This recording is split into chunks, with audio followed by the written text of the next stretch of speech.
Hi, I'm Dr. Dave Janda. Welcome back to Operation Freedom Briefings. The goal of these briefings and my weekly radio show, Operation Freedom, is to provide you information the bought-off, lamestream, fake media will not touch or not present. Now, before I get to today's topic, I have renamed YouTube YawnTube. Oh, like boring. Why? Because this past week they came out with one of the worst business decisions I've ever seen in my life, and I'm old, where they're telling content creators, if you speak about the most important issue facing the country and the world today, that being freedom, well, we're gonna take your videos down. And we might even down the line give you strikes, and we might discontinue your channel. So what does that do? That relegates hard-hitting content providers, which I believe we are one of them, in the independent media, to soften or not even deliver a message. That leaves videos such as feeding your dog treats or videoing a kid doing somersaults. Well, that's just great for YouTube. But what does it do for our society? What does it do for the world? What does it do for our country? Not a doggone thing.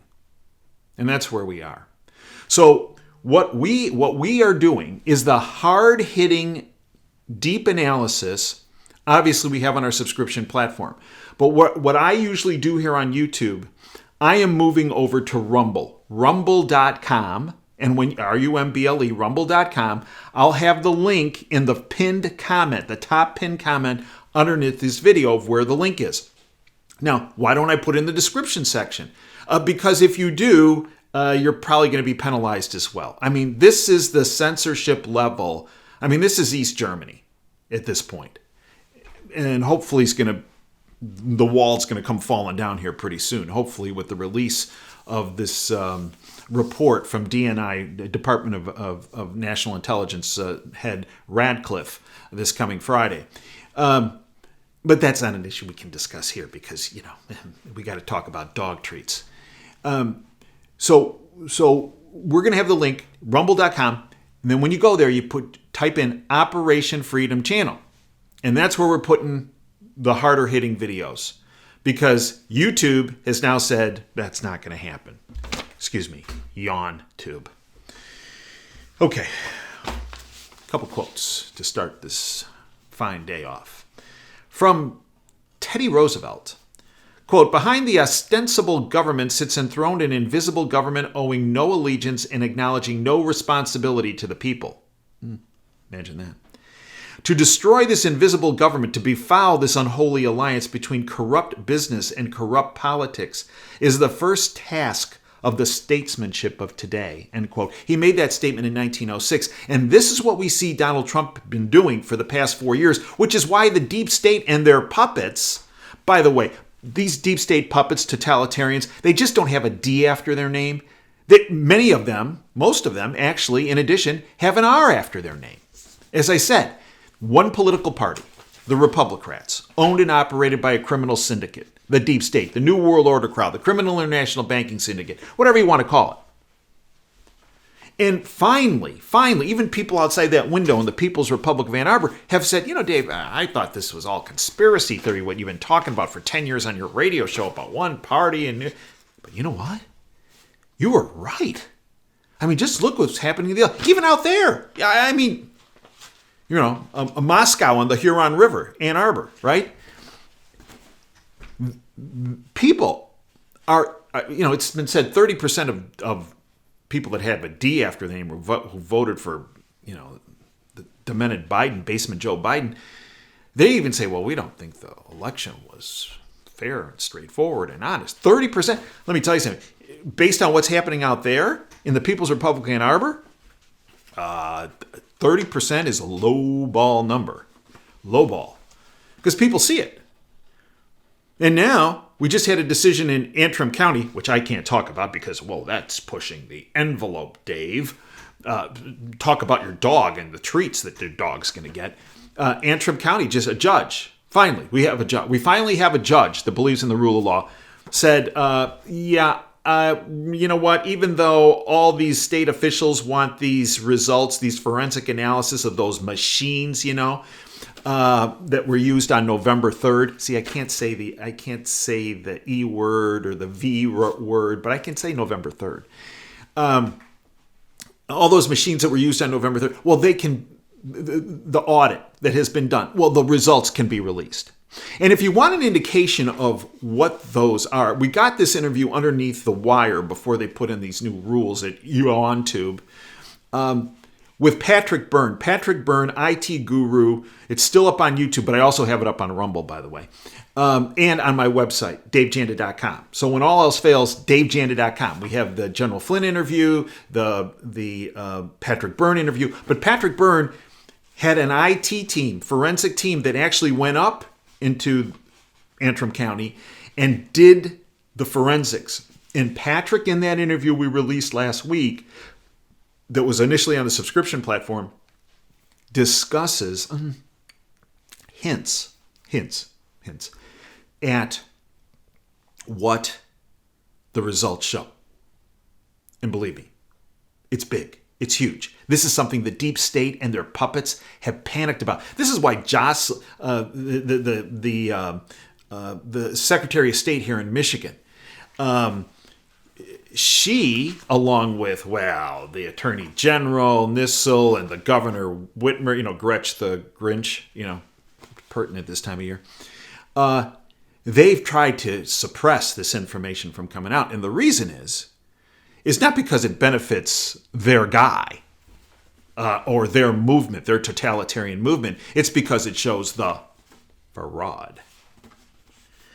Which brings me to Albert Einstein. Quote, "The world is a dangerous place, not because of those who do evil, but because of those who look on and do nothing." End quote.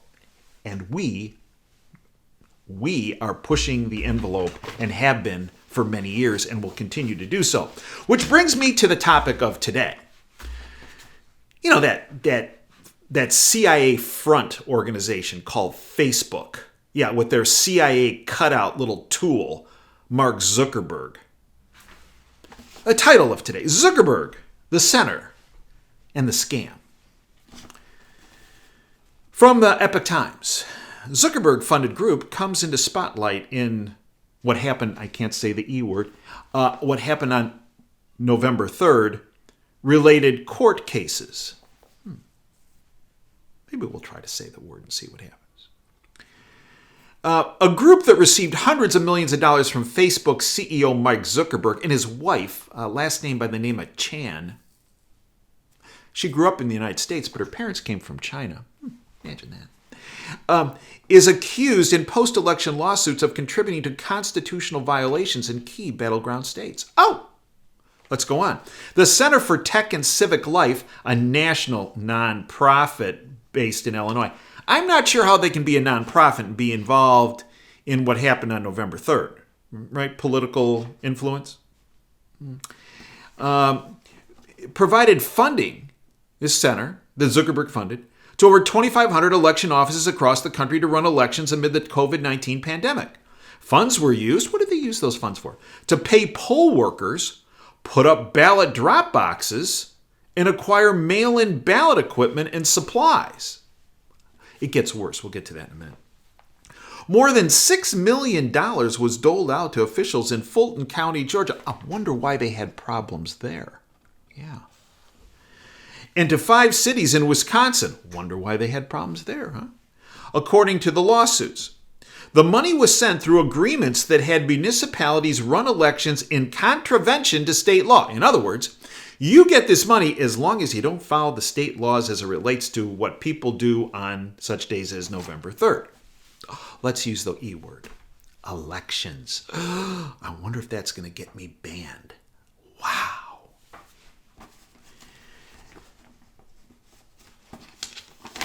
Zuckerberg and his wife Priscilla Chan committed $400 million to the Center for Tech and Civic Life for the nonprofit to assist jurisdictions in running, here it comes again, elections. Wow. Interesting. I mentioned about the ballot drop boxes. A little piece of data I got, and this is how you can see how the Zuckerberg influence peddling operation worked. In Pennsylvania, in Democrat-controlled areas, globalist-controlled areas, drop boxes were present every 4 square miles.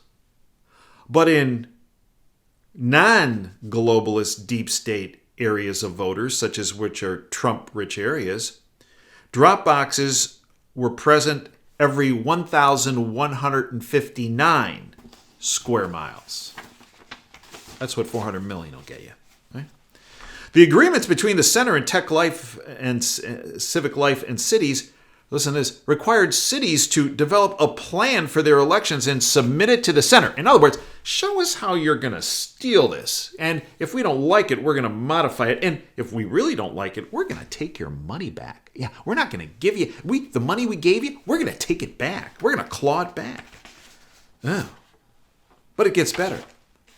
The Amstead Project files several cases attempting to block the Center for Tech and Civic Life's funneling of money from Zuckerburg to local and state governments. According to the Amstead Project, some of the money also went to judges overseeing the, here comes the E word, election. Oh, and you wonder why there were so many judges that looked the other way, that said, wait a minute, we're not even going to hear evidence. By the way, let's put the Supreme Court in that. You know, this business about standing, Texas had standing, and so did the other 19 states that backed them up.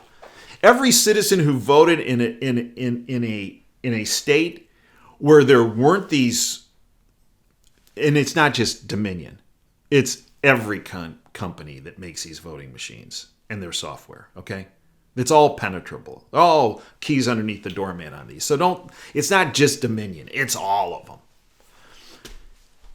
But in at least some of these officials in some of these states ran fairly clean operations. And yeah, every voter that voted in a clean operation was disenfranchised because of these other states, Michigan, Wisconsin, Pennsylvania, Georgia, Nevada, Wisconsin, Arizona, just to name a few. But you could, there was garbage going on everywhere. But those were the prime offenders, were the deep state targeted. Every voter that cast a legal ballot was disenfranchised from the illegality that occurred in all these states. So for Alito got it, Thomas got it, but for the rest of them, no. And granted, there are 4 more cases that Sidney Powell filed in front of the Supreme Court. There's Lynn Wood's case out of Georgia that's there. There's a Pennsylvania case in front of the court as well. But for these clowns to say, well, we just don't want to get involved in political issues. Excuse me, this is not a political issue. This is a freedom issue. This is a treason issue. This is a survival of the republic issue. And if the Supreme Court, the people on the Supreme Court say, well, if they can't recognize that blatant fact, then guess what? Why do we have a Supreme Court? Why is it necessary? I mean, this is, in my lifetime, the biggest case as it relates to the survival of the republic. And they take a pass? Really? Really? Tells you a lot. So we have this $400 million coming from good old Markey and Priscilla Chan, right? Oh, $400 million, you know.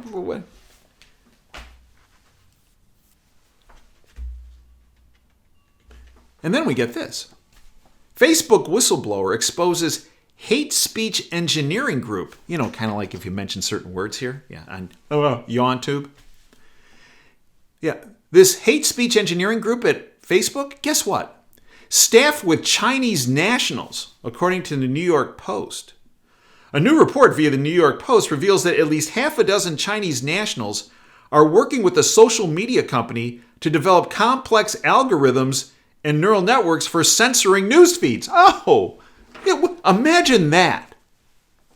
So Zuckerberg gets his 400 million. You think maybe Sugar Daddy over on the other side of the Pacific funded Marky Mark this 400 million and said, hey, let's go. Let's little money laundering operation maybe by Zuckerberg here? I mean, he has Chinese nationals working at choke points in Facebook. Which brings me to this report that came out this past Sunday. Major League exposes members and lifts the lid on Chinese Communist Party. Oh. From Sky News, Australia. A major leak containing a register with the details of nearly 2 million Communist Chinese Party members has occurred, exposing members who are now working all over the world, while also lifting the lid on how the party operates under Xi Jinping. The leak is a register with the details of Communist Party members, including their names, party positions, birth date, national ID numbers, and ethnicity. What's amazing about the database is not just that it exposes people who are members of the Communist Party and who are now living and working all over the world, from Australia to the United States to the United Kingdom, but the leak demonstrates party branches are embedded in some of the world's biggest companies. Like I just reported about Facebook? Oh, imagine my shock. World's biggest companies and even inside government agencies. You mean like that pig, Eric Swalwell out of California that had what was her name? Christina Fang or Fang Fang, that he was, the whatever, Bang Bang. That he was having sex with for 4 years, and she worked for the Chinese Communist Party. Or Dianne Feinstein's chauffeur she had for 20 years, who also worked for the Communist Chinese Party. And Rick Grinnell was just on the tube the other day and said, this Swalwell thing's the tip of the iceberg. There are hundreds of people. Oh, really? The leak demonstrates party branches are embedded in some of the world's biggest companies and even inside government agencies. Communist Party branches have been set up inside Western companies, allowing the infiltration of these companies by Communist Chinese Party members, who, if called on, are answerable directly to the Communist Party, to the chairman, and to the president himself. Along with personally identifying details of 1.95 million Communist Party members, mostly from Shanghai, there are also details of 79,000 Communist Party branches, many of them inside companies. Yeah. And on that list, reportedly, were 52,000 Americans. Yeah. It's all one big scam. And the scam is an attack on our country and on your freedoms and your future. It's that simple. So what do you do? Well, there's a couple things you can do. One is not sit on the couch. Two is network this information to anyone and everyone you know. Number three is call your state representatives, because they ultimately have the power on this election at this point. Call them all. You're a member of the House, you're members of the Senate Majority Leader in your state, the House Majority Leader in your state, and say, look, we understand the fraud. We're not going to take it. We're watching you. Fix it. Fix it from this election in November 3rd, and fix it. Because if you don't fix it, nobody's going to vote for you. That's what they understand. They understand money, and they understand pressure. And citizens like yourself can apply that pressure. And do the same to your elected representatives in Washington, your member of the House and your 2 senators. And call them and tell them, we're watching. We know. We realize the fraud. We realize how you're trying to steal the country. Fix it now. Fix what happened on November 3rd. And let's fix the future. Folks, this is a war. This is a war. Our systems have been penetrated. And there are willing participants that have gone along with it. people in business, people in government. And by the way, when I say government, not just the federal government, there's ample evidence of infiltration of the communist movement at the state level and even at the local level. They've been busy for years. And it's happened right under everybody's nose. And it's up to you to act. Now, I hope you'll join us on Rumble, rumble.com, Operation Freedom Channel. I have the link underneath here. I hope you'll join us for the radio show every Sunday, 2 to 5 Eastern. It's free. Just go to davejanda.com, hit the Listen Live button. It'll take you to Wham Talk 1600 streaming service. Hit play, you're with us. And I hope you'll join us on the subscription side of this platform at davejanda.com. A lot of free public information on the site, but where the real meat of the matter, more in-depth shows, analysis, guests. This is where we had initially brought General Flynn, where we brought Patrick Byrne, who was the leader of the IT forensic team that looked at these machines that were used on November 3rd up in Michigan, but also, and this is the analysis that's now coming out. We have a big week this week. That executive order, 45 days, hits on Friday. My guess is that a report has already been delivered to the president, and we're going to see action upon it. This is a fight for the survival of our republic, and all hands need to be on deck. Well, I hope you'll join us over at Rumble. Hope you'll join us at davejanda.com and become a member of our subscription service. $9 a month, biggest bang for the buck on the internet. Thanks for your time. Until next time, Dave Janda signing off. Dream big and dare to fail.